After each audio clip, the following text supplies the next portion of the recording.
Muy buenas tardes a todos y a todas, ¿cierto? Damos la bienvenida a esta actividad del programa Fit Future Mazar, de la industria creativa, proyecto código BIP 426-759-0, desarrollado por la Universidad del Biobío con apoyo del Gobierno Regional del Biobío.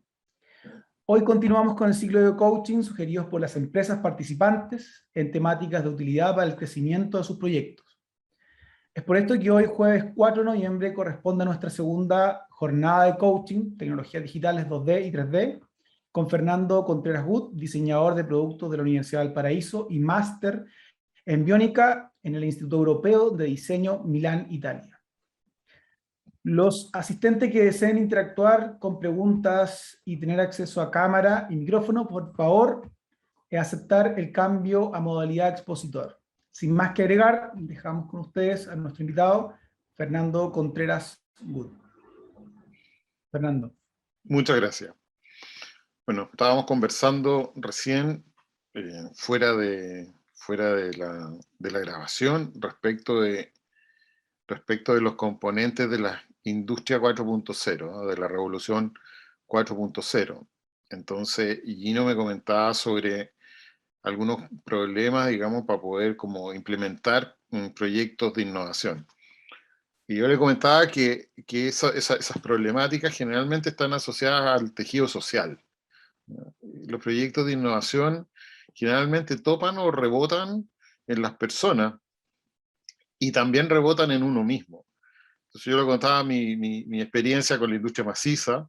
Maciza es una industria que ustedes deben conocer, con varias plantas en el sur, ¿no es cierto? Varias plantas en Latinoamérica, la creadora del concurso de diseño más importante de Latinoamérica, durante 16 años, etc. Y resulta que, bueno, yo hice mi tesis de grado en Italia con esa empresa.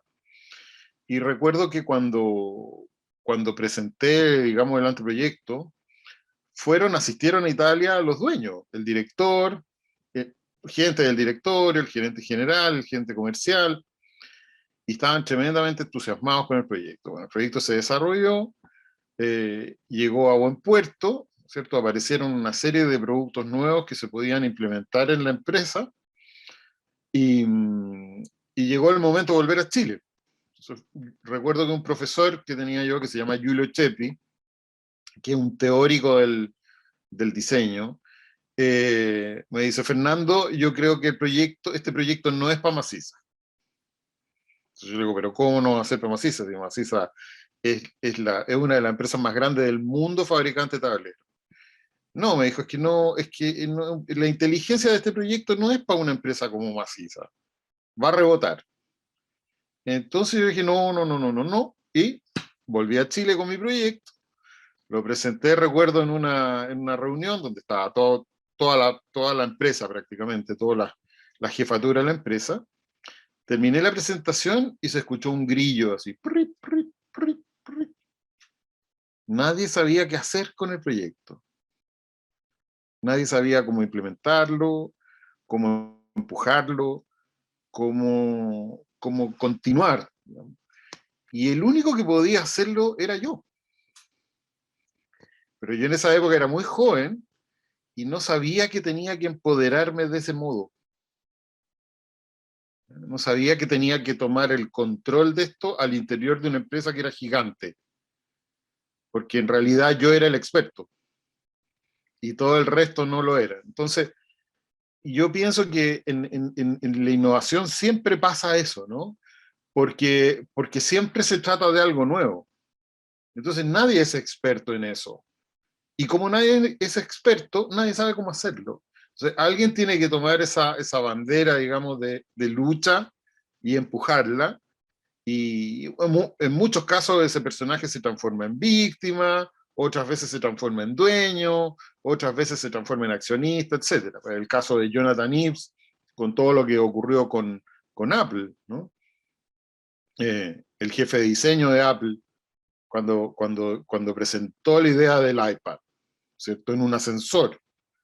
Probablemente si le hubiese presentado esa idea a la gerencia de marketing de Apple, no habría pasado nada.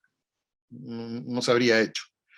Entonces, claro, porque hay muchas cosas que de pronto pueden parecer un poco descabelladas, un poco como desconocidas, ¿no es cierto? Y al final uno sencillamente no las hace, digamos, como pensar de pronto en fabricar sus propios discos de vinilo.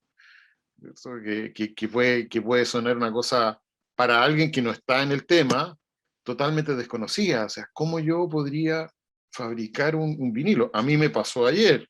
Yo no tengo idea de esa tecnología, pero me entusiasmé y empecé a investigar y uno se empieza a dar cuenta que, claro, que hay cosas que se pueden hacer. Entonces, pero la fuerza para llevar adelante un proyecto es algo que es una especie de booster, ¿no? De una benzina que hay que tener y que hay que cultivarla. Me salí un poquito del tema, pero quiero compartirles la presentación que continuaba respecto a la de ayer, que yo la complementé pensando un poco en cada uno de ustedes. Esta no es. Acá. Aquí está. Bueno. En primer lugar, vamos a revisar algunos links donde se ven algunas cosas interesantes, como por ejemplo este. Esta es la máquina que hace la carcasa del computador del Mac, ¿no? De un notebook. Vamos a ver acá.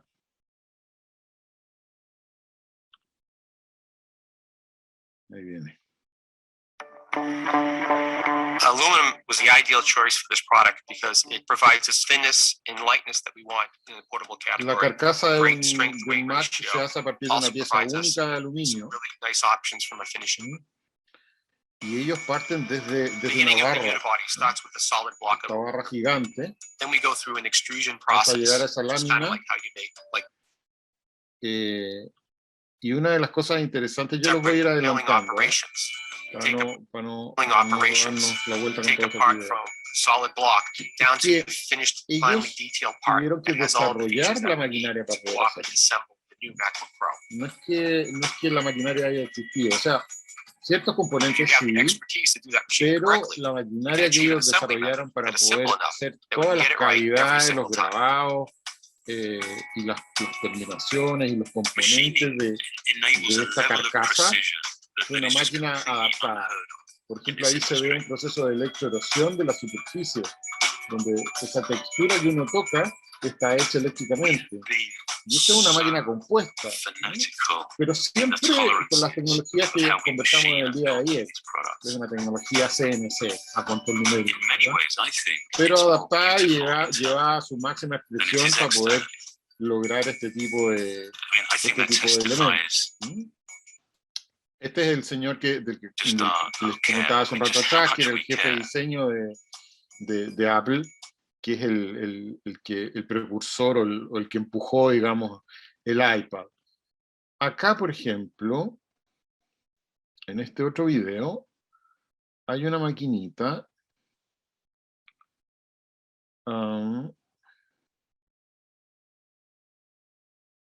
Esta máquina de acá.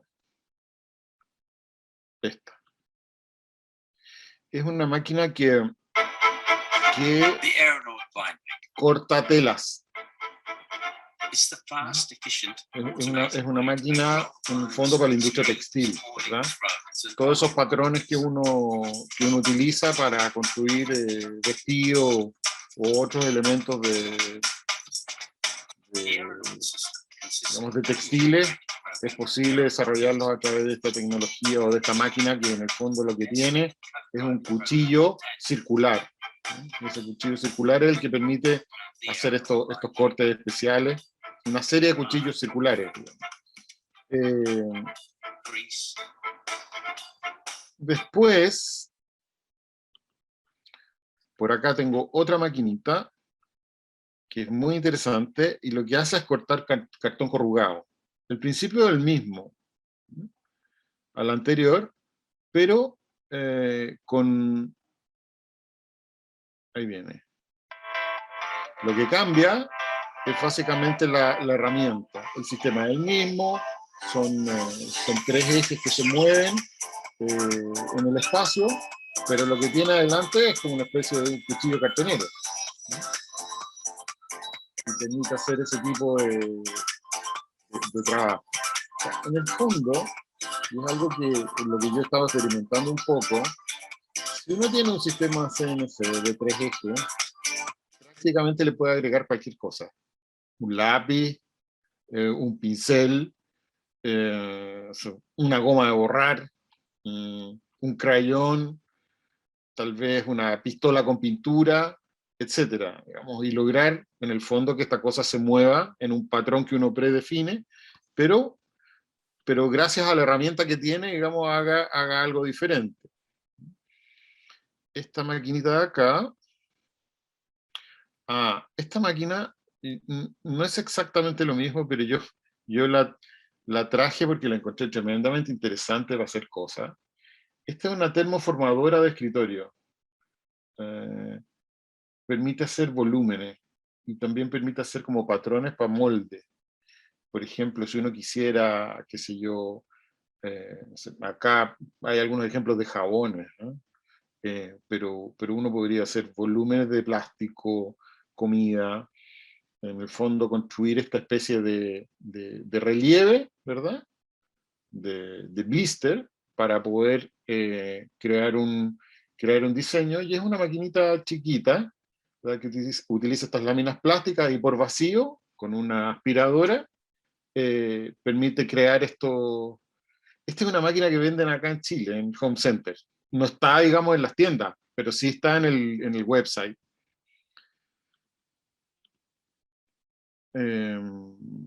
Acá.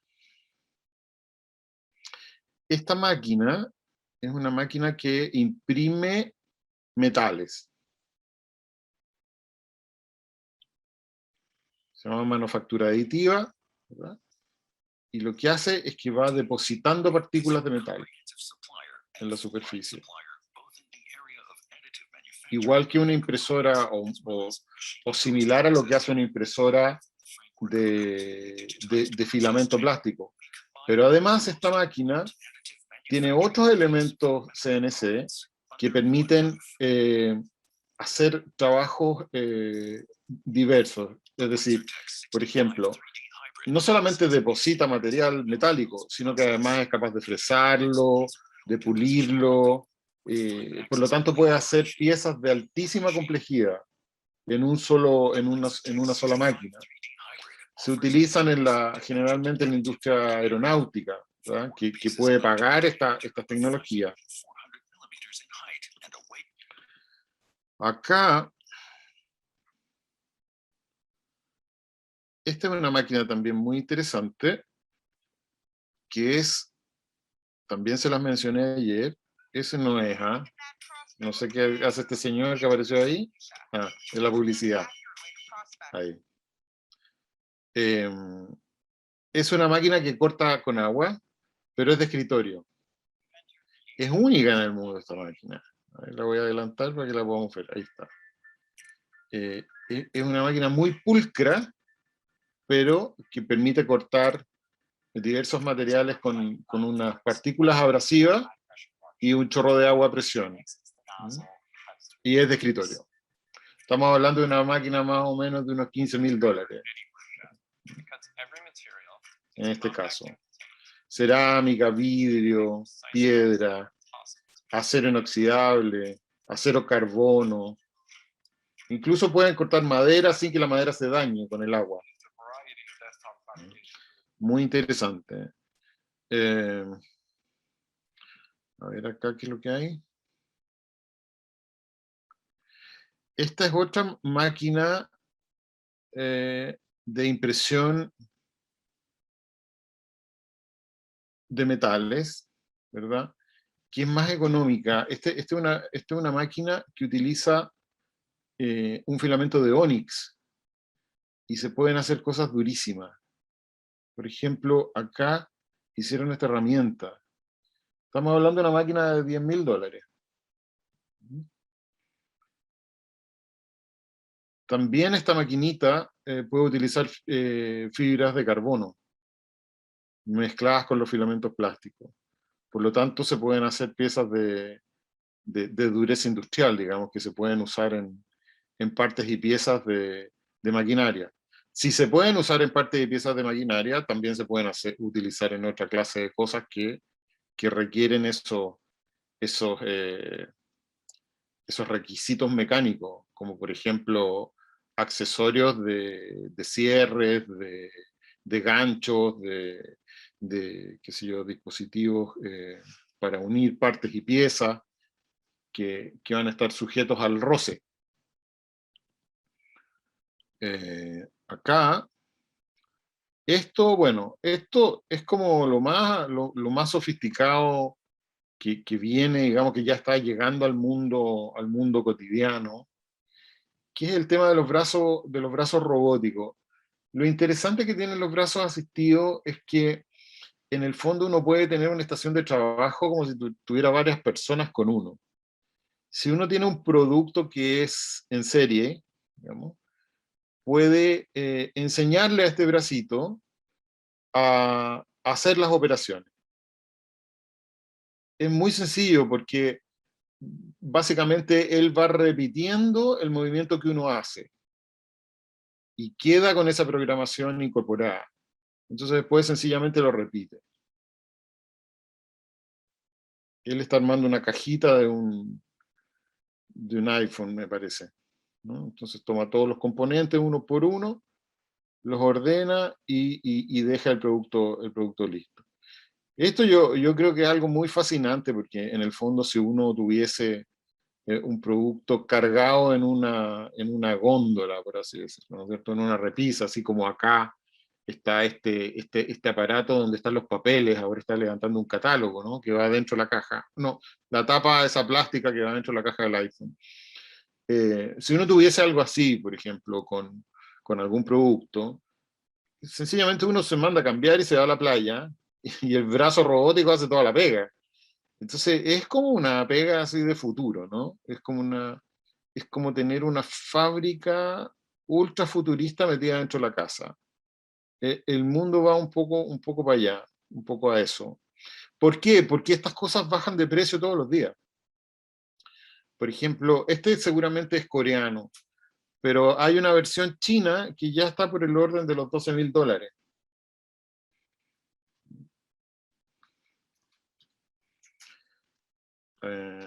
Acá, sí, esto es un ejemplo de lo mismo, pero acá lo que hace este brazo es que se le enseñó, hay un aviso parece, ¿no? Voy a pasar el aviso. Chao aviso. Ahí. Lo que hace este brazo es que básicamente carga y descarga un centro de mecanizado. Este es un torno CNC. Es un centro mecanizado en realidad. Entonces, esa caja, digamos, adentro tornea una pieza metálica de manera automática, pero el brazo está haciendo la pega del operario. Completa. O sea, carga el metal, cierra la puerta, activa los botones, y después saca la pieza y vuelve a meter otra y lo hace eso durante todo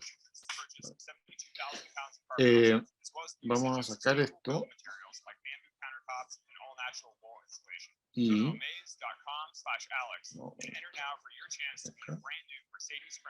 voy a salir porque quedó el video puesto. Ahí. Chao video. Ya. Entonces, bueno, ¿de qué se trata esta industria 4.0? Básicamente, se trata de una, digamos, el resultado lógico de la evolución de la industria, partiendo de la primera revolución industrial, ¿no es cierto?, donde estaban toda la movimentación a partir de vapor, a la segunda revolución industrial, donde aparece todo el movimiento a través de la energía eléctrica. Después, en los años 70, cuando aparecen el sistema de control numérico, ¿no es cierto?, y los primeros PLC, que vendrían siendo como digamos, el formato antiguo del Arduino que yo les comentaba en el día de ayer, hasta hoy, digamos, que es este mundo, ¿no es cierto?, interconectado, donde el Internet juega un rol fundamental. ¿Y qué compone, digamos, este mundo 4.0? Bueno, en primer lugar, o parte de él, digamos, el Big Data, ¿cierto?, que es la posibilidad de software que analizan grandes cantidades de datos y que está revolucionando todas las áreas de la industria.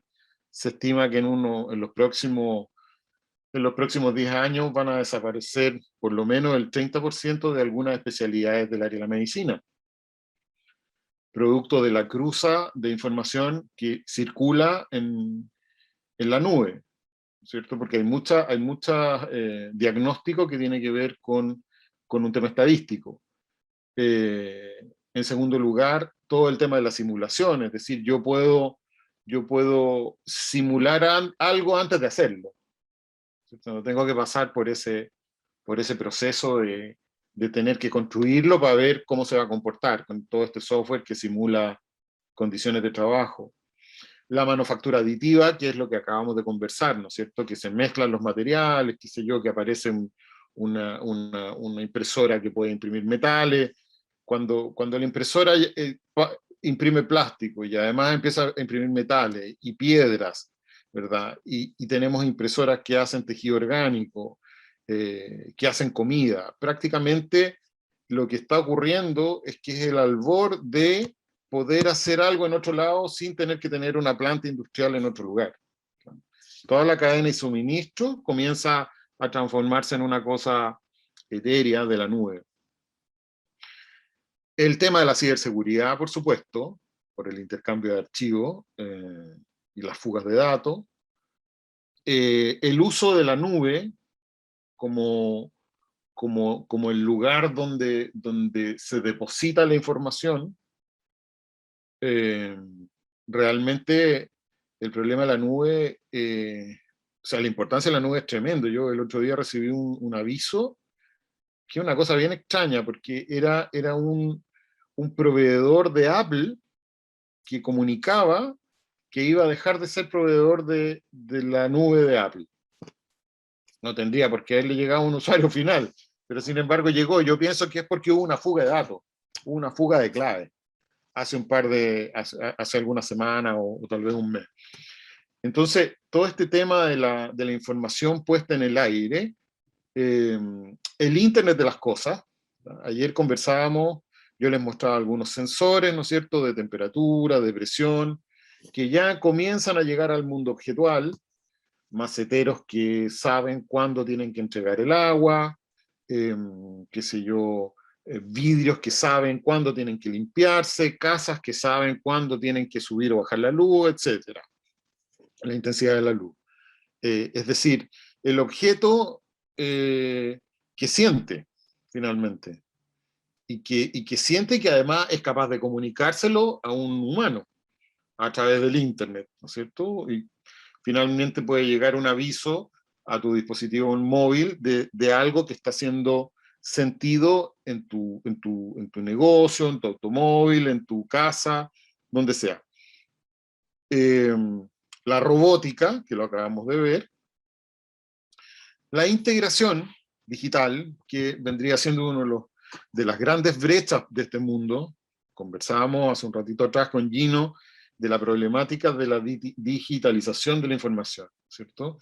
Para poder tener integrado este mundo digital, las empresas y las instituciones tienen que tener herramientas poderosas de manejo de datos y de intercambio de información entre las distintas áreas, ¿cierto? En una industria, por ejemplo, en el área de logística, con inventario, con producción, con ventas, es decir, todas las áreas conversando entre sí para poder pensar en una en una automatización finalmente, ¿no? Que es como el gran objetivo que parece perseguir la industria 4.0, que es una cosa bien loca, porque es como el sueño de, no sé, el sueño de Marx, ¿no? De todo para todos. Porque en el fondo, ¿quién hace la pega? La hacen las máquinas. En el futuro la pega la hacen las máquinas. ¿Y qué hacemos los seres humanos? Bueno, los seres humanos lo pasamos bien, se supone, ¿no? Nos entretenemos, nos cultivamos, disfrutamos, contemplamos, creamos, qué sé yo, pero ya ese trabajo duro, ese trabajo monótono, ese trabajo de silla, de operario, de gasto físico, comienza a desaparecer. También creo yo que tiene que ver con una vocación espacial del ser humano. Toda esta tecnología, en el fondo, lo que permite es la conquista del espacio, poder en el fondo monitorear una industria a distancia, poder construir cosas a distancia, poder descargar la información de una nube que es electrónica, ¿no es cierto?, que es una longitud de onda que está en el espacio, etc. Pero este cambio requiere de nuevas competencias, realmente, ¿no? Competencias que son distintas a las de los años anteriores. Competencias que tienen que ver con lo digital, competencias que tienen que ver con la resolución de problemas del pensamiento crítico y la creatividad, sobre todo, por el espacio que se empieza a generar, ¿no es cierto?, en la carga de trabajo. Seguramente ya está pasando la disminución fuerte de los puestos de trabajo. Yo me llevé una impresión bien grande hace un par de semanas atrás, yendo a uno de estos Easy. De pronto entro y veo que la tienda se había achicado. Entonces le pregunto a la niña en la caja, ¿qué pasó? ¿Por qué se achicó la tienda? Me dice, no, es que creció la bodega. ¿Por qué creció la bodega? Porque la gente ya no viene a comprar. Entonces disminuye la reposición, por ejemplo, disminuyen las cajas, pero aumenta el bodegaje, ¿cierto? Aumentan las empresas de transporte, aumentan, qué sé yo, los espacios de bodegaje, y también el bodegaje inteligente, que es algo que en Chile ya se hace. Entonces, se construyen bodegas inteligentes y se pueden desarrollar. Entonces, esa disminución de los puestos de trabajo seguramente va a traer muchos problemas también. Entonces, a nivel organizacional, claro, los perfiles de los trabajadores tienen que ser asociados a competencias digitales que permitan individuar, evaluar, utilizar, compartir y crear contenidos gracias a las tecnologías de informática e internet. O sea, hoy día cuando uno piensa en un negocio, por ejemplo, personal, inmediatamente dice, ¿de dónde saco un community manager? ¿No es cierto? Para que me empuje el Instagram, o me empuje la marca, o qué sé yo, o todas las redes sociales. Era un personaje que hace 7 años atrás no existía, pero hoy día está ahí, digamos, circulando en el espacio. Y es un personaje que tiene ciertas habilidades digitales, ¿verdad? Es un personaje que tiene una muy buena cámara fotográfica, que antes no tenía. Yo recuerdo que en el 2000 mi cámara digital tenía 1,2 megapíxeles, y era como la última chupada del mate. Entonces, hoy día no, pues hoy día un teléfono tiene 15, 12 megapíxeles, etcétera, etcétera. Bueno, el tema entonces de esta revolución 4.0 es que es muy probable que a nosotros ya nos está tocando, es parte de nuestra vida. Es decir, cuando yo tengo telemedicina, ¿verdad? Cuando yo de alguna manera soy abordado por información en mi teléfono después de haber tenido una conversación con alguien sobre un tema y me comienzan a aparecer en Instagram noticias o publicidades de las cosas que yo dije, ¿verdad? Cuando se utiliza mi cara para abrir las aplicaciones. En Europa ya están en los aeropuertos todo el tema de iris, ¿no es cierto? En las aduanas. Entonces, ya estamos en ese mundo sumergido y probablemente no nos estamos dando cuenta de lo que está ocurriendo, ¿cierto? Tal vez no sabemos, por ejemplo, cómo, tal vez antes era muy fácil hacer que el curso completo fuera clase, porque si el curso no iba a clase, el personaje quedaba ausente, ¿verdad? Quedaba ausente y tal vez no hacía la prueba y le iba mal. Pero hoy día no es tan así. Es un sistema que se está aprendiendo. El año pasado los colegios tuvieron grandes problemas con la educación a distancia. Niños que no asistían a clase, ¿verdad? Cosas como difusas, no sé si estoy presente o no estoy presente. Todo un sistema que se va adaptando a esta nueva manera de operar. La gente compra por internet más que antes. Yo recuerdo que antes de la pandemia había mucha gente que decía, no, yo no compro por internet, me gusta tocar. Pero hoy día es mucha la gente que compra, ¿verdad? Porque aparentemente ya no necesita tocar, porque tiene además la idea de que lo puede devolver. Entonces, hay toda una vida nueva, una manera nueva de enfrentar, digamos, el mundo, que yo creo que bien vale la pena ser analizada en profundidad para poder, de alguna manera también uno, reconfigurar lo que hace, ¿verdad?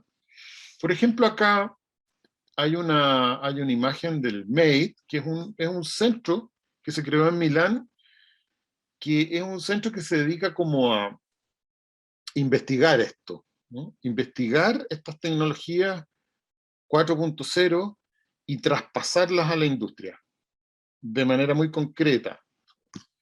Aquí creo que también hay un videito encachado, muy chiquito. Aquí viene. ¿De qué es este MAID? Es bien italiano, debo decirlo, pero ahí viene.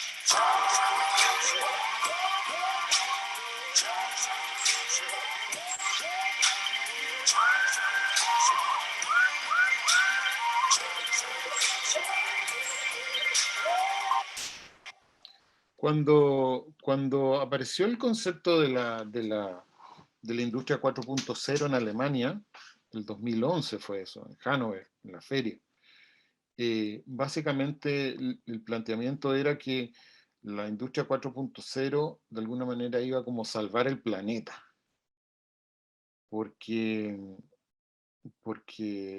iba a generar tal reducción de costos, digamos, y de operaciones que están de más, que iba a permitir que eh, este deterioro ambiental se ralentara.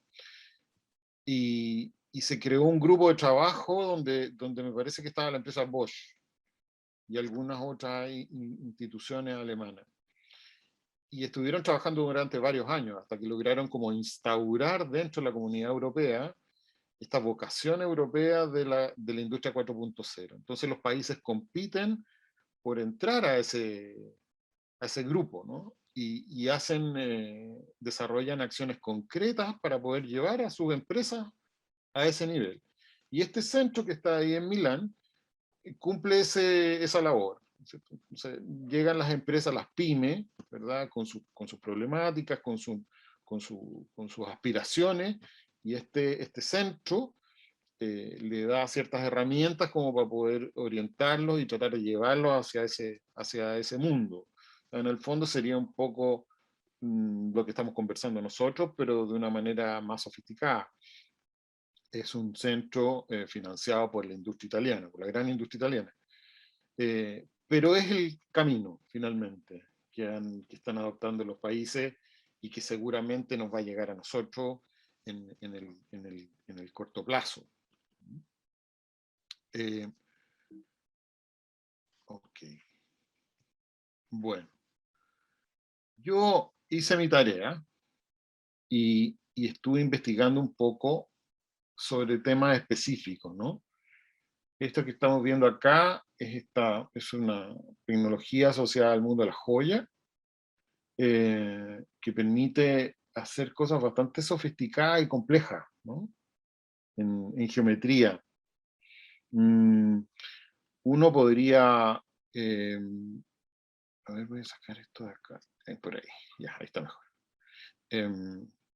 Uno podría desarrollar un objeto, ¿no es cierto?, a través de algún software como los que ya les mostré,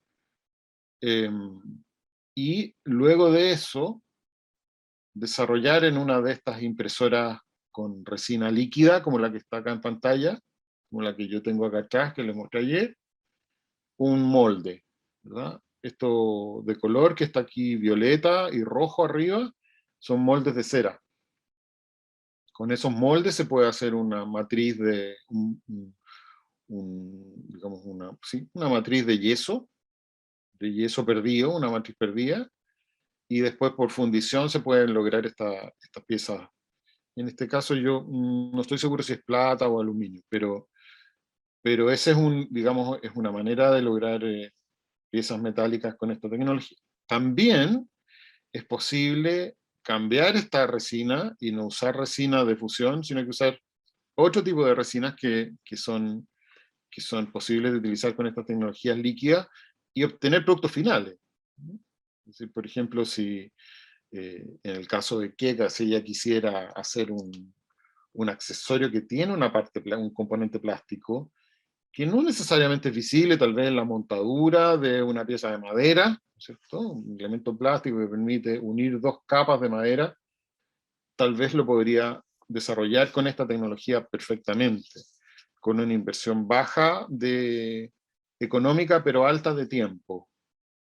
Porque en realidad para poder hacer estas cosas hay que poner harto tiempo de uno, para poder manejar el software, que no son complicados, pero sí para poder llevarlos a donde uno quiere, ¿no es cierto? Una cosa es lo que el software permite y otra cosa es lo que uno quiera poder hacer.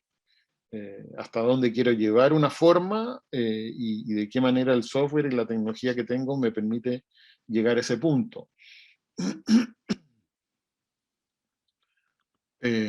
Acá, por ejemplo, hay unas pequeñas máquinas router CNC que lo que hacen es tallar, ¿verdad? Y dependiendo del tipo de fresa que yo le pongo en la punta, es lo que ellas son capaces de tallar.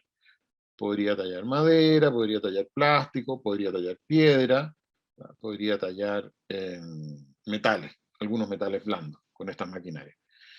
Esta que está acá, particularmente aquí abajo, está acá,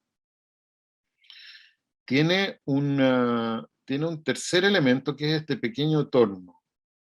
Y la gracia que tiene esto es que uno podría poner una pieza cilíndrica aquí, que está rotando. Entonces, en la medida que ella va rotando, uno va haciendo un fresado como lo que aparece aquí. Entonces, en el fondo, podría darle una forma a un objeto en todo su contorno, en todo su perímetro. Estas máquinas pueden hacer, en el fondo, trabajo bidimensional y trabajo tridimensional.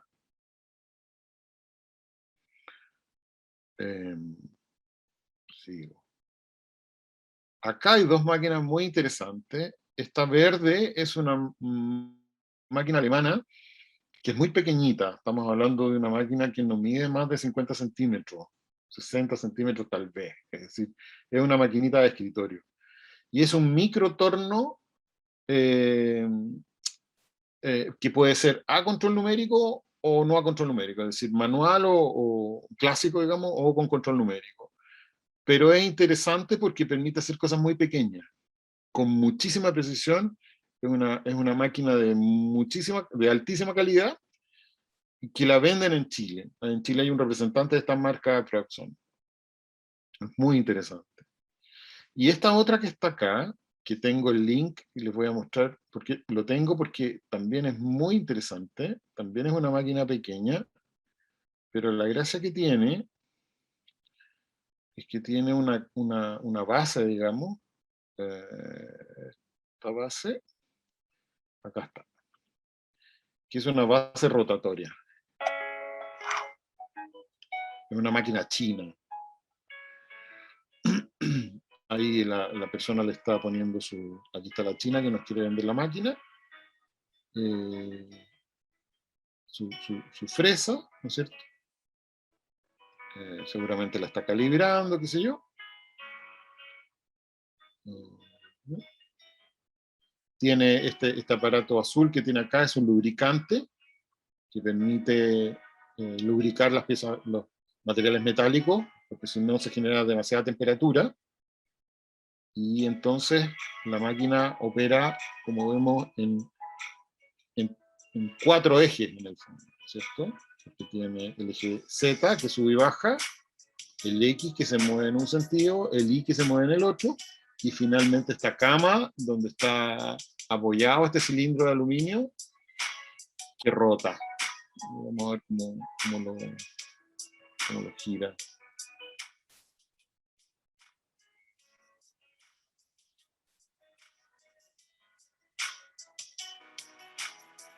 Estamos hablando de máquinas que costarán $2.000 máximo, puestas en Chile, que nos permiten hacer cosas que antes eran imposibles. Y lo otro que ocurre es que con todo lo que ha pasado, hay muchos lugares donde proveedores de cosas, digamos, que ya no existen, ¿no? Por ejemplo, acá donde estoy yo, en la quinta región, que era una zona donde había muchos torneros de madera, quedan 2. Y no son los mejores.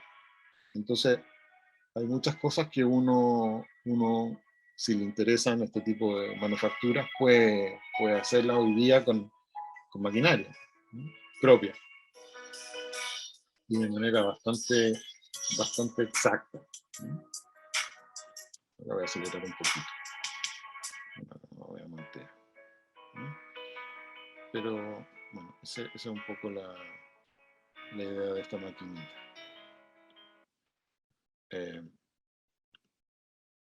Ok.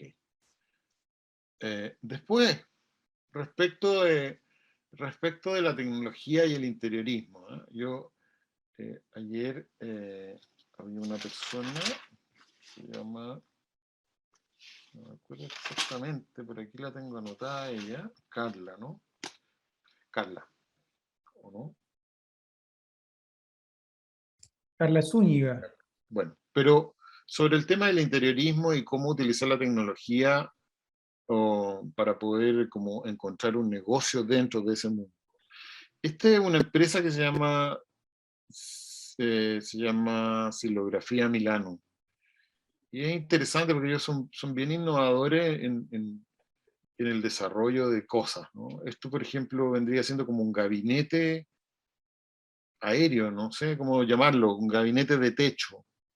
Y en el fondo es la sumatoria de estos pies alzados, creo que se llama, de construcción, modificado como una especie de trípode, ¿verdad? Con una caja. Entonces, en el fondo, transforman el techo en un lugar de despensa, y que no es nada feo, digamos, de observar. Y es bastante simple de construir. Es una cosa bien ingeniosa a propósito del interiorismo.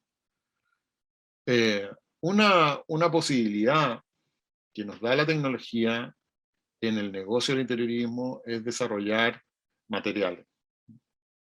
Materiales ya sea estándar o traje de sastre, a pedido, ¿verdad?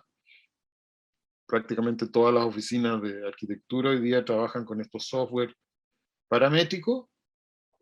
Por lo tanto, si uno pudiese como ofrecerles de hecho hay gente que lo hace, ¿eh?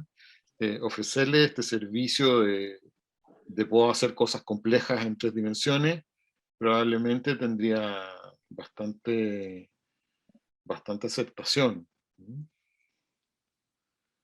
Acá, por ejemplo, puse esta imagen porque estos elementos que están en el techo, estos cubos, están controlados por un Arduino.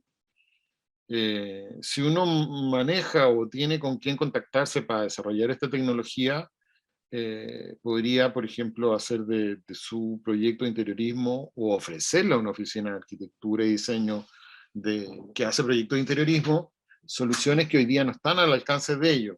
¿Mm? Como por ejemplo la modificación luminosa de un módulo pequeño, ¿verdad? Acá, por ejemplo, este también es una feria, pero es una muestra de relojería. Y lo que nosotros vemos ahí que brilla son partes y piezas de relojes que están suspendidas en el aire. Es una cosa bien fantástica. Pero muchos de estos elementos no son reales, sino que son impresos.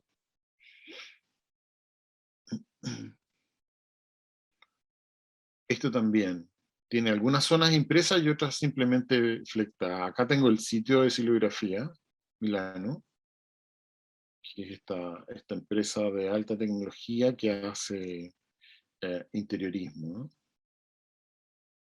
Hotelería, tiendas. Yo, por ejemplo, tengo un gran amigo que tiene una empresa en Santiago, que es la empresa que ha hecho más interiorismo en Chile en tiendas, que se llama KitCorp. Y KitCorp no es una fábrica, ¿verdad? KitCorp manda hacer todo afuera, a proveedores. Entonces, en la medida que los proveedores le entregan soluciones complejas y tecnológicas, digamos, ellos pueden hacer cada vez cosas más interesantes, ¿no? Ok. Silografía Milano. Es un lugar interesante de visitar. Entonces, con esta, acá por ejemplo tengo una impresora, ¿no? Que está Creality, que es de 45 por 45. Si uno imprime cosas de esa dimensión, en realidad ya con 3 piezas, prácticamente puedo llegar a 1 metro. Es decir, ya con una máquina de este tipo, que es una máquina muy económica, yo podría desarrollar texturas para muros, qué sé yo, que podrían estar aplicadas en los interiores de los edificios, de las nuevas construcciones, o bien podría desarrollar algún objeto de uso cotidiano, eh, y tantas cosas como se me puedan ocurrir, ¿no? Yo me llevé una gran sorpresa cuando fabricaba una cerámica acá en Quilpué, que vendía en Italia, y visité una persona en Santiago que producía cerámica, y me llevé una sorpresa increíble, porque este era un taller eh, en un barrio periférico de Santiago, antiguo, donde estaba este señor que llevaba aproximadamente 30 años haciendo exactamente lo mismo. Y él lo que hacía era un cubo de cerámica que se utilizaba para tapar el papel confort. Entonces, que iba fijo al muro, era blanco, y por debajo iba el papel confort. Tengo un cubo. Y hacía algo así como 15.000 al mes. Y los vendía todos. Y los vendía en Chile. Y claro, por eso que uno ha visto tantos de esos cubos en tantos baños de Chile. No sé si hoy día lo sigue fabricando, pero su fábrica completa, que hacía solamente eso, ¿verdad? En el fondo había funcionado durante 30 años a partir de un puro producto. De un producto que era su producto estrella. Acá, por ejemplo, este es un diseñador que se llama Luca Nicheto, que hace objetos de interiorismo de gran escala, ¿no? De gran tamaño, y utiliza estas tecnologías para hacer algunos de ellos, ¿no? Y otras cosas son más complejas. Esto, por ejemplo, que está acá, este cono es impreso, y estas sillas son por rotomoldeo. El trabajo de Luca Nicheto es muy interesante en ese sentido, por la escala que tiene, ¿no? Él es un diseñador que produce luminarias, pero también hace interiorismo en tiendas, en grandes marcas, y también tiene algunas colecciones de mobiliario que él mismo produce, tiene una oficina en Venecia y otra en Estocolmo, y se maneja en una variedad muy amplia de proyectos diversos. Es muy interesante, además que es muy simpático. Acá quise tomar algunas imágenes del tema relacionado al mundo del accesorio, ¿no? Porque las tecnologías son especiales para esto, ¿no? Por ejemplo, esta pieza que está acá, que es una pieza de cuero, lo más probable es que tenga un cuño seco. Todas estas máquinas pueden hacer cuños secos, ¿verdad? Que permiten hacer esos relieves. Probablemente lo complejo está en la costura, ¿no es cierto?, del cuero tan perfecta, pero creo que tal vez si uno hiciera esto en serie, no sería muy difícil adaptarlo a un eje de coordenadas para poder coser un círculo perfecto.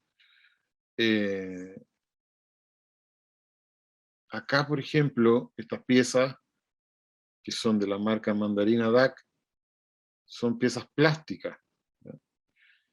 Hoy día incluso uno puede comprar una inyectora plástica bastante sofisticada por $3.000 de escritorio. Hoy día todo es de escritorio. Por lo tanto puede producir piezas seriadas en polímero, y en polímeros interesantes, ¿eh? Porque finalmente el tema aquí de la inyección pasa por los grados de temperatura que cada polímero usa. Entonces es posible usar muchos tipos de plástico distintos si es que uno quisiera hacer una producción un poquito más en serie. Porque si uno quiere hacer una producción de menor volumen, puede usar las tecnologías que hemos estado conversando. Esto, por ejemplo, es una inclusión polimérica, que también es una impresión de 3D con un filamento gomoso, elástico. Esto es una empresa que se llama Picuadro. O sea, estos productos italianos fundan no solo en esto, pero en los detalles, ¿no? Los detalles construyen el total. Al final uno se hace como un poco fans de los detalles, ¿no? De esta cosa de mezclar de este modo los cueros, lograr esa inscripción tan pequeñita, con un cuero de un color y otro, figura y fondo, hacer estas piezas con estos relieves, ¿verdad?, tan perfectas. Acá tengo un sitio que es interesante mirar, que muestra diseño bastante sofisticado.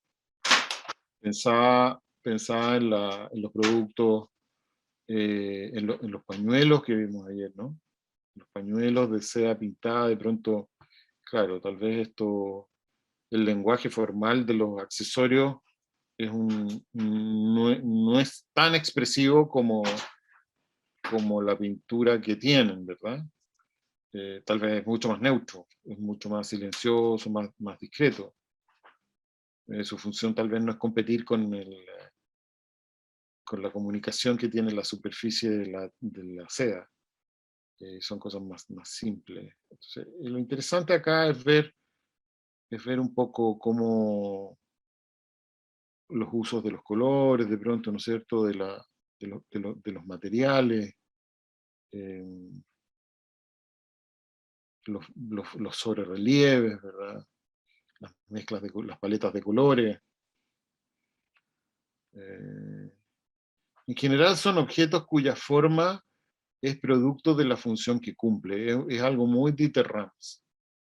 Por eso lo puse acá, ¿no? Lo puse acá como pie de página, porque Dieter Rams en el fondo es como uno de los grandes artífices de este tipo de diseño, ¿no?, con este lenguaje tan puro, tan simple. Y que finalmente permite también que la manufactura sea más simple de ser ejecutada.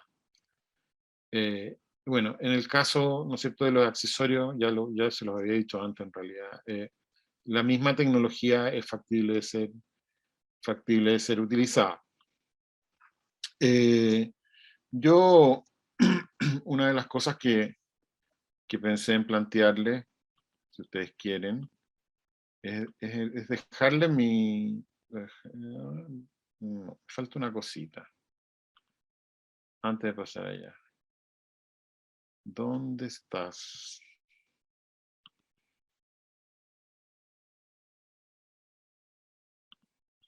Acá.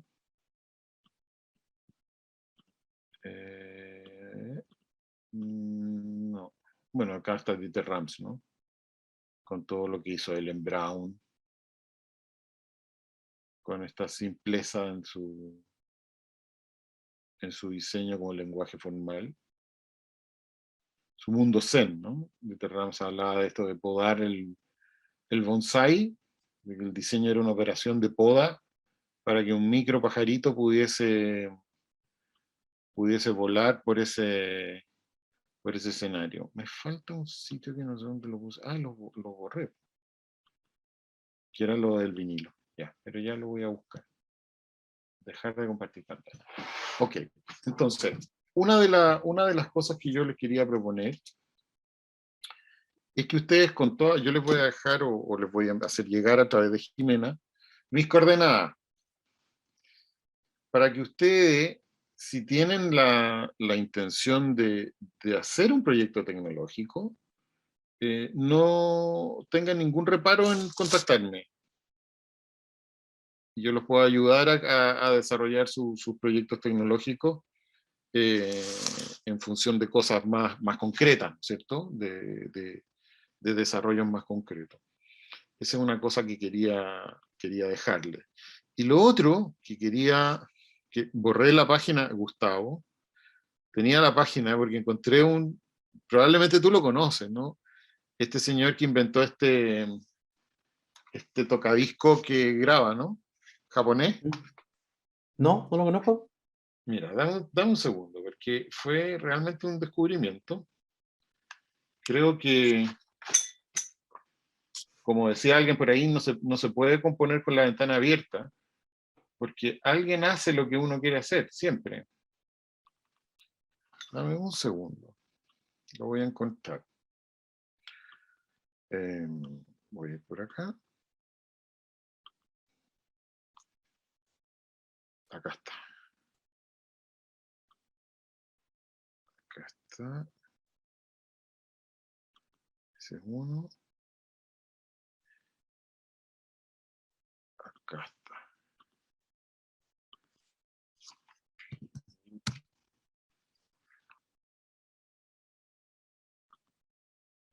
Ya, mira. Te voy a compartir de nuevo. Este señor es un japonés que se llama Yuri Suzuki, y él lo que hizo fue crear un tocadisco que graba vinil. Entonces tú le conectas el teléfono, por ejemplo, y traspasas la creación musical a este sistema que graba el vinilo, y después lo puedes escuchar ahí mismo. Sí, increíble, porque incluso, bueno, este Yuri Suzuki es un tipo extraordinario. Si tú revisas el sitio de él, te vas a dar cuenta que las cosas que hace son, realmente él es un fuera de serie, ¿eh? Como mezcla la tecnología con el diseño. Pero lo insólito de esta cosa, lo puedes buscar tú después, es que creo que vale $129 puesto en Chile. Cacha, súper barato. Entonces, claro, yo creo que sería súper interesante comprarlo y mirarlo, ¿no? Mirarlo y revisar cómo lo hizo. Pero yo me quedé pensando en el tema tuyo, y creo que es algo que no puedes dejar pasar. No puedes dejar pasar esa idea de crear cosas con la tecnología y la música, porque hoy día está todo dado para hacerlo, desde instrumentos musicales hasta sistemas de grabación, lo que sea. Yo conozco una persona que hace es un aficionado, ¿no? Pero con él era un compañero de universidad, hacíamos alguna música incidental, para entretenernos, digamos. Ujú. Y él se ha dedicado como a construir instrumentos de viento, con las cosas más insólitas que te puedes imaginar. Ahora, si uno lo visita, digamos, y lo mira con otros ojos, en realidad él está sentado arriba de una mina de oro, porque uno podría tomar uno de esos inventos que tiene y producirlo. Claro. De hecho, uno encuentra en el mundo muchas de estas cosas, qué sé yo, saxofones electrónicos, instrumentos de viento raros, hechos con, qué sé yo, con cáñamo, como te decía yo ayer, con este Lorenzo Palmeri, digamos, experimentación interesante en el desarrollo. Está el caso, ¿no?, de este joven que hizo este parlante con cerámica, ¿no?, en el sur. Sí, Yo creo que ustedes probablemente lo conocen. creo que Entonces, como la con cruza es Robert. muy interesante. Es muy interesante, sobre todo porque uno lo puede producir y lo puede comercializar, así como lo hace este japonés. Ahora, claro, yo te ofrezco toda mi colaboración para algún proyecto de esta naturaleza. Es decir, si tú quieres, qué sé yo, tienes una idea, tal vez distinta, o seguir conversando, Keka, también contigo, seguir conversando sobre tu idea de creación de accesorios, que yo lo encuentro muy acertada, es una muy buena idea. Yo con todo gusto puedo colaborarles en esos desarrollos y apoyarlos en la medida de mis posibilidades, digamos, eh, tanto en el ámbito del diseño y la tecnología y la red que yo tengo. ¿Mm? Eh, creo que creo que uno no tiene que dejar que estas cosas queden así como en el limbo, ¿no? Porque la vida es muy rápida, hay que hacerla y hay que, pues si no alguien las hace, como Yuri, que ya hizo el sistema, ya lo vende, ¿no? Ahí está Carla. Carla, ¿alcanzaste a escuchar tus recomendaciones o no? ¿De interiorismo? Hola, ¿sí se Claro. escucha? ¿Sí? Sí, súper bien. Sí, todas, están Ah, qué buenísimas bueno, los ejemplos, me gustan mucho, sobre qué todo el texto. bueno. Sí, yo creo que en Chile falta mucho eso, ¿no? Hoy día estamos sin ferias de ningún tipo, tal vez no con tantos proyectos de interiorismo. Ahí hay que observar un poco lo que está pasando, porque no sabemos qué es lo que viene. Yo te comentaba recién sobre este amigo mío, el dueño de Kit Corp. Ellos tienen 62.000 metros lineales de tienda. Prácticamente todo el Parque Arauco es de ellos, construido por ellos. Y hacen muy pocos proyectos ahora. Entonces, qué sé yo, están dedicados a otras cosas, al vino, a qué sé yo, a los proyectos inmobiliarios, porque hay poco proyecto de ese tipo. Sin embargo, conozco otros casos interesantes. Por ejemplo, conozco un caso de una persona que comenzó a fabricar repisas para plantas de departamento. Y ya no da abasto en fabricando sus repisas, porque vende, no sé, 500 repisas al mes, por decirte algo. Un diseñador que yo conozco. A través de Instagram, así de simple, digamos. Otra cosa interesante que yo la aprendí de un amigo que se llama Marco Zanini, que es una persona muy especial, que el Marco Zanini es uno de los fundadores de Memphis, que fue un movimiento de diseño de los años 70, que es la cosa territorial. Por ejemplo, yo no sabía que en el desierto de Atacama era el mejor lugar para cultivar algas, por ejemplo, porque las algas comen caliche. No tenía idea de eso, ¿no? Pero es una condición territorial, o sea, que si uno hace una plataforma de cultivo de algas en el desierto de Atacama, con el sol, con la altura, con la cercanía al mar, con la cantidad de territorio que tiene, ¿verdad? Y el caliche uno tiene una fábrica de biocombustible fantástica. Entonces, ¿qué hay en el sur? ¿Qué hay en mi territorio? Hay que mirar el territorio y ver las condiciones únicas que uno tiene para generar un algo. Porque eso también es tecnología del lugar. Entonces, tal vez, yo no sé, por ejemplo, en el caso de Queca, tus telas son, tú usas seda, ¿no? Sí, es seda. Seda, y la seda no se produce acá, ¿verdad? Y la seda no, originalmente es China, de Indonesia, Vietnam, de por allá. Y acá no hay nada parecido. Y no hay nada parecido, y tendría que tener un criadero de gusanito y eso. De Claro, que a que me muera voy a tener haciendo seda. Que claro. me encantaría igual poder, se puede hacer, o sea, pero no es para producción. ¿Y no hay nada parecido que se produzca acá? Nada ¿Ningún parecido. textil? No, porque no. Es que todo hoy día lo que seda, no hay producción acá, ni en Argentina. Sí, en Argentina podría haber un poco de producción, pero acá nada. Mm.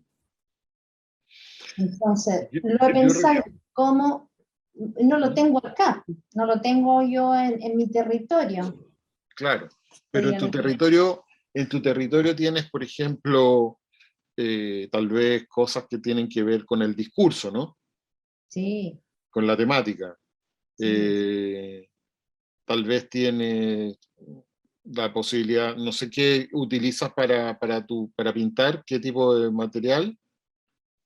Sí, son acuarelas especiales para seda también, que no se Ya. salen, porque quedan fijas a la tela.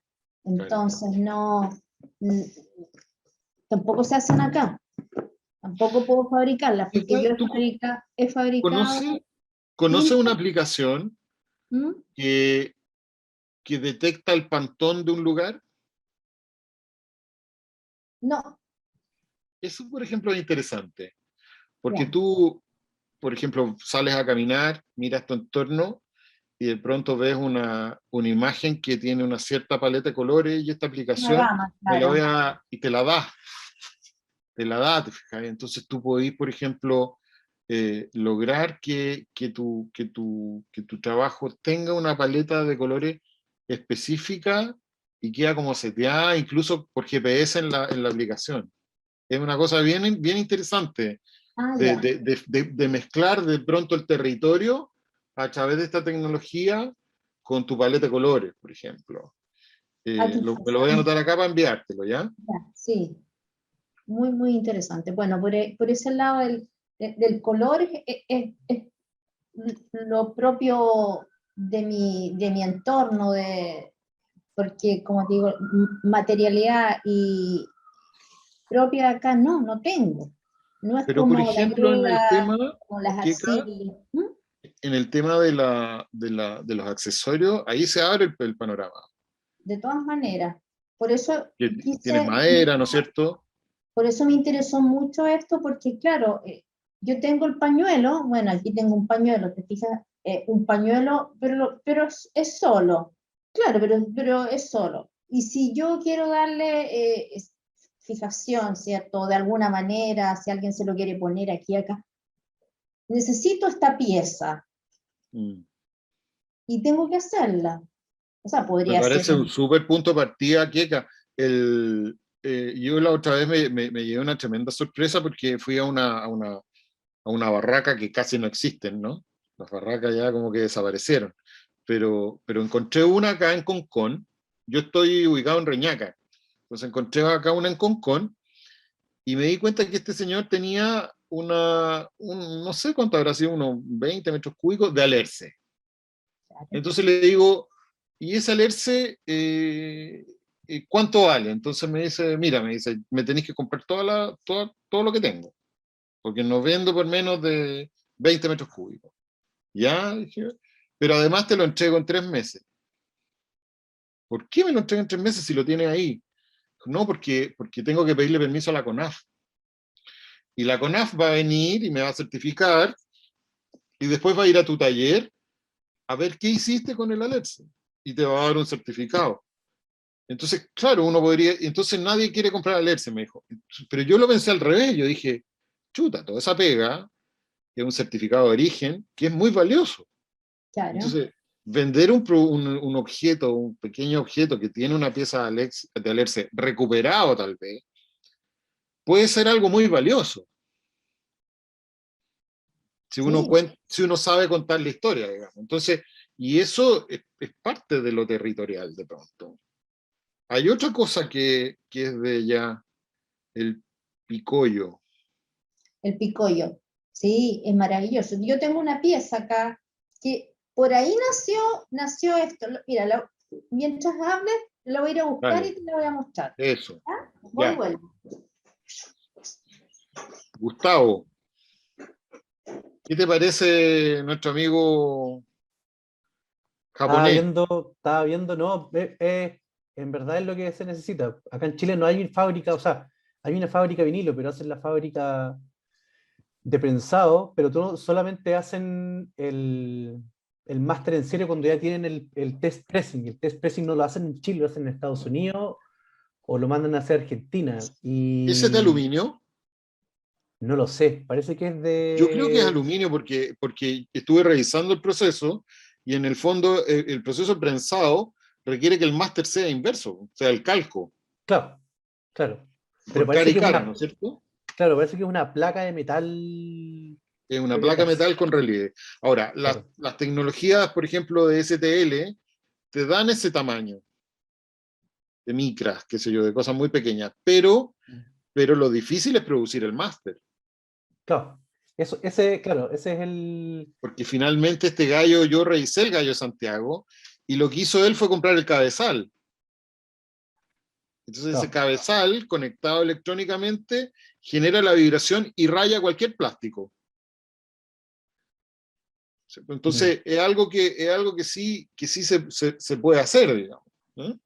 Eh, pero, pero yo creo que tal vez, no sé, tal vez sería interesante probar trayéndose una, ¿no? Para desarmarla, para hacer ingeniería inversa, para, Claro. pa, qué sé yo, para... El único pero y el único problema es que uno no puede trabajar tanto en serie, porque demora lo que demora el disco o lo que demora la canción. Entonces, por ejemplo, si yo tengo un disco que dura 33 minutos, 35 minutos, voy a estar todo el día haciendo 10 Claro, vinilos. claro. Entonces, Ahora, ese es el problema. si uno lo mira como un negocio, tal vez el negocio está en abrir digamos, la carretera hasta el fabricante en otro país.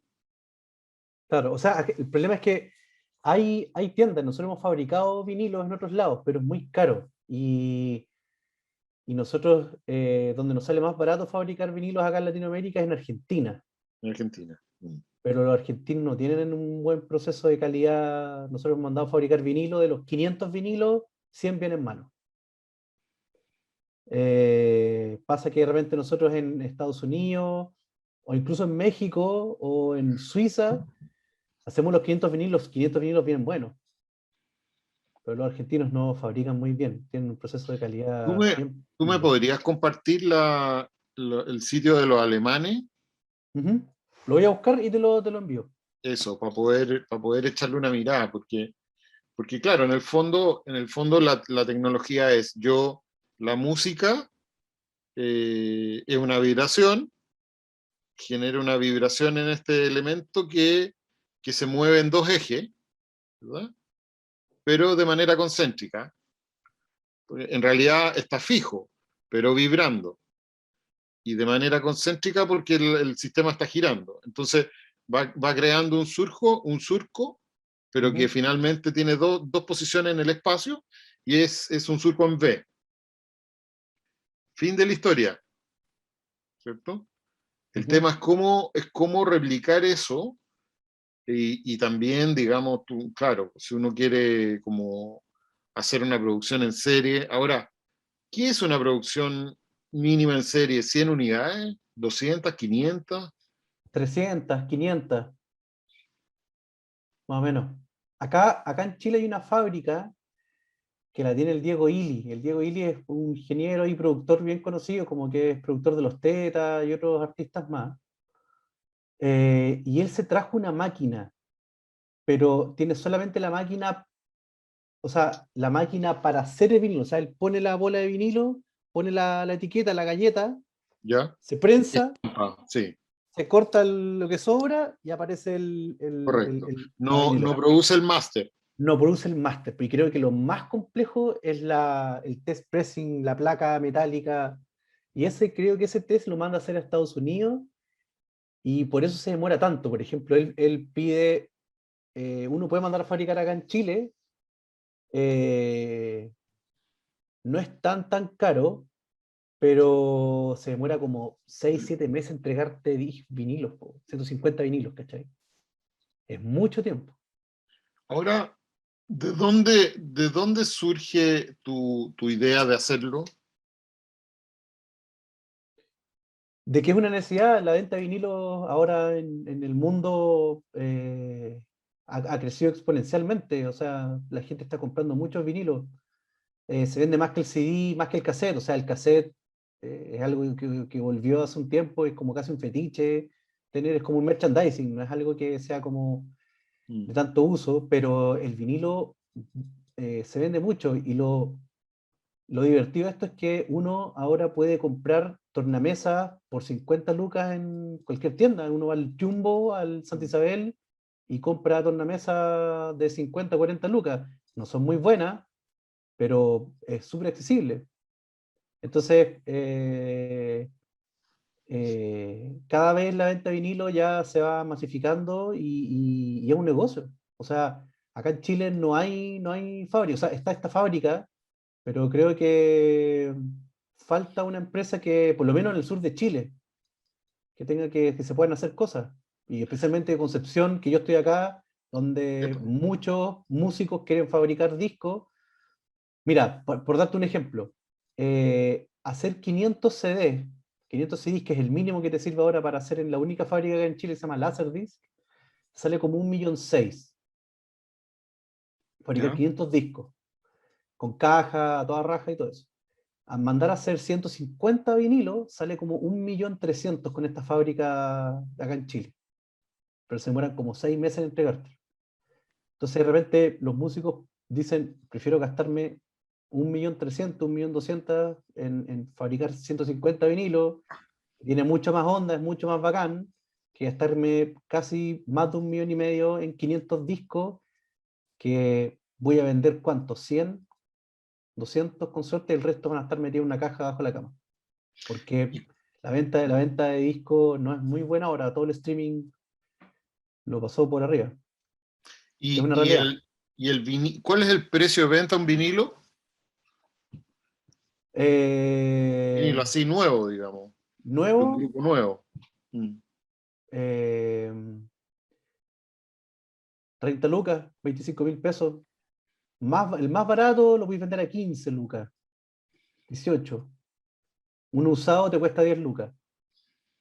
Pero Ya. uno perfectamente puede comprar vinilos sobre 18.000 pesos. 25. Yo trabajo con los Bunkers, y nosotros vendíamos el vinilo de la primera reedición del primer disco, que lo sacamos el año pasado, lo vendíamos a 32.000 pesos. ¿Y lo hicieron acá, en Argentina? Lo hicimos en Argentina. Claro. Lo hicimos en Argentina y los vendimos todos. Bueno, porque también son los Bunkers.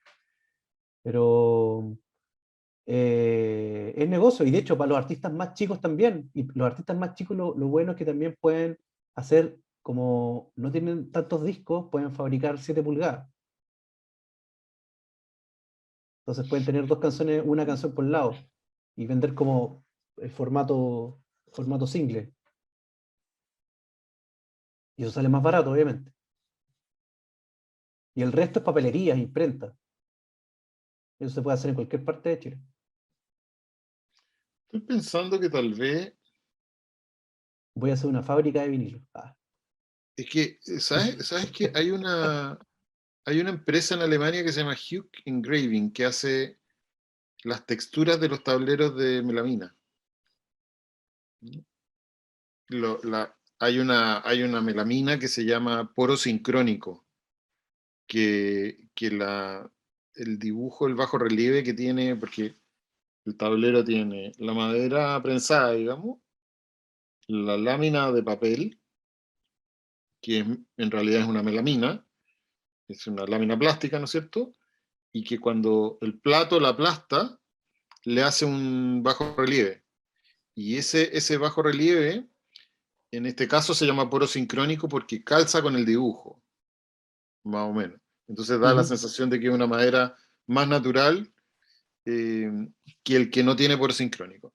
Pero estos alemanes, imagínate, hacen los platos gigantes de 2,40 metros por 1,20 metros, de las prensas melamínicas, y son grabadas, son micrograbadas. Y el proceso es electroincisión. Entonces yo pienso que tal vez se puede explorar la electroincisión. La duda que tengo son dos.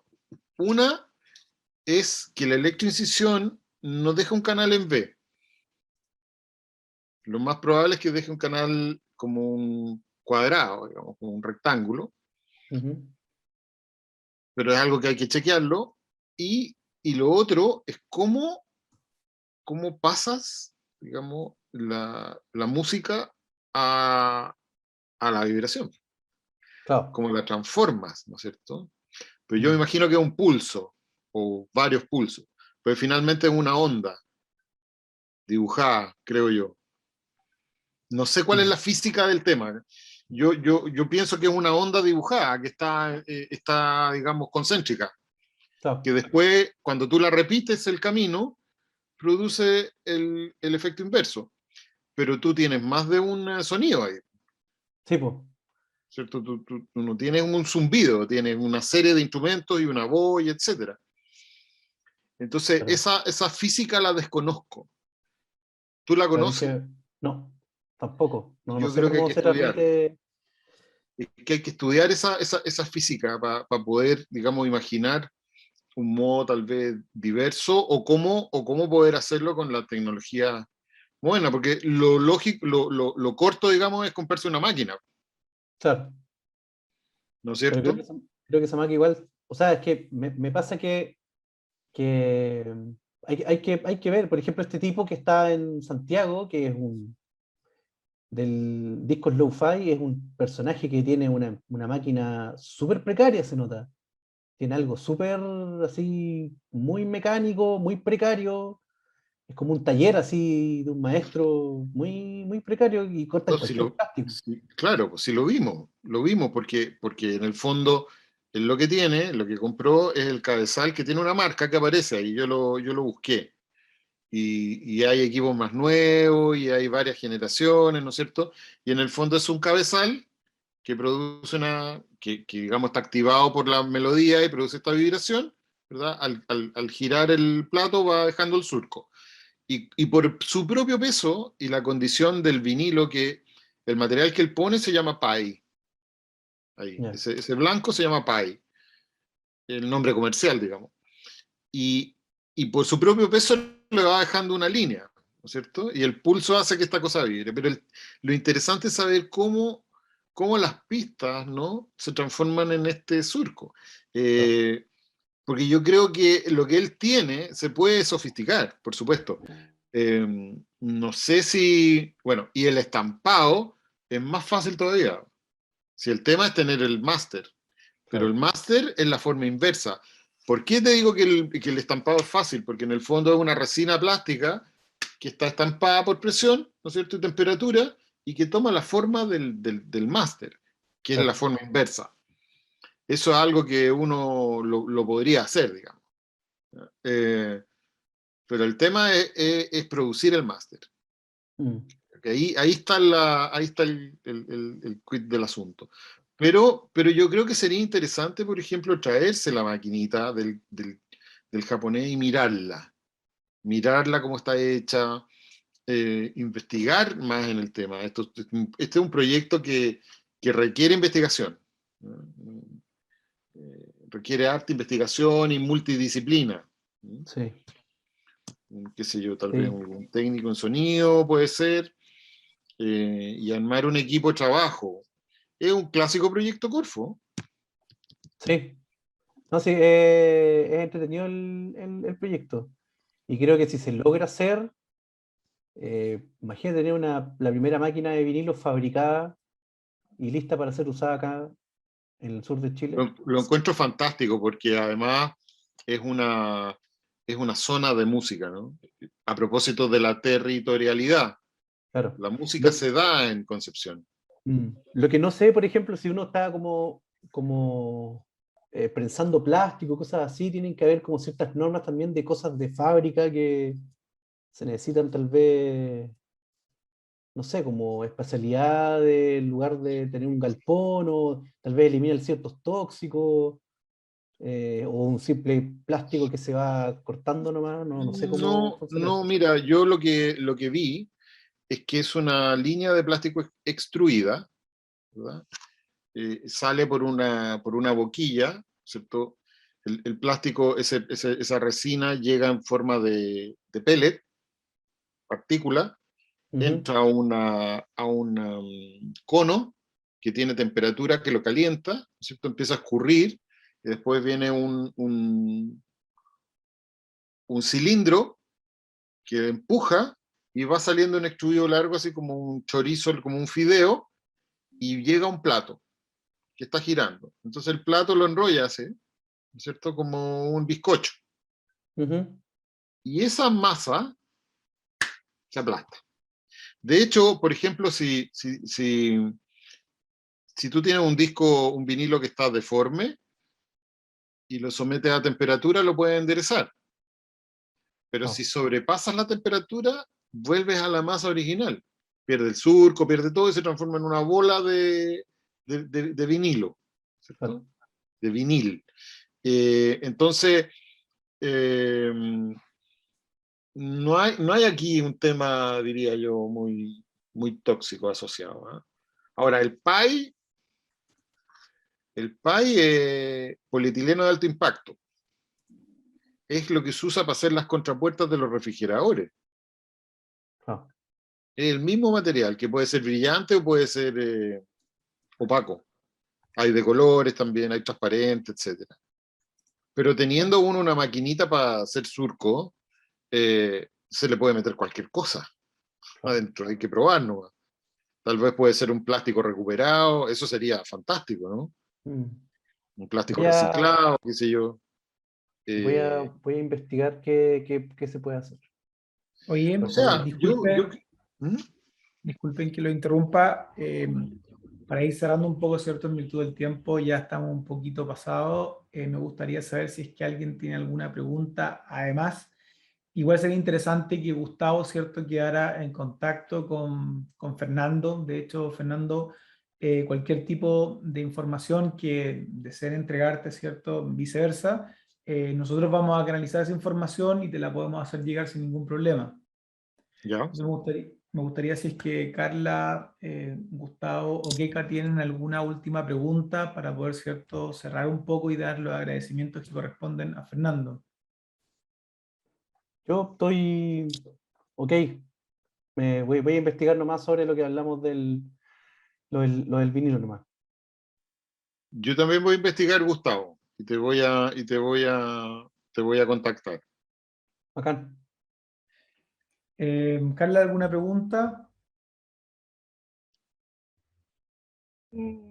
Bueno, primero que todo, darle las gracias a Fernando, eh, pero por el momento no tengo ninguna pregunta. Sí me gustaría mantener el contacto con él porque me parece muy interesante esto de las tecnologías y poder aplicarlas de otra manera con perspectiva en el diseño, sobre todo ahora que estamos en un tema de mucha tecnología, digámoslo así, para las personas poder acceder a cierto tipo de artículos o de objetos. Me parece más interesante todavía poder crear, aunque sea desde la casa o de un escritorio, cosa que no podíamos hacer hace 10 años ya.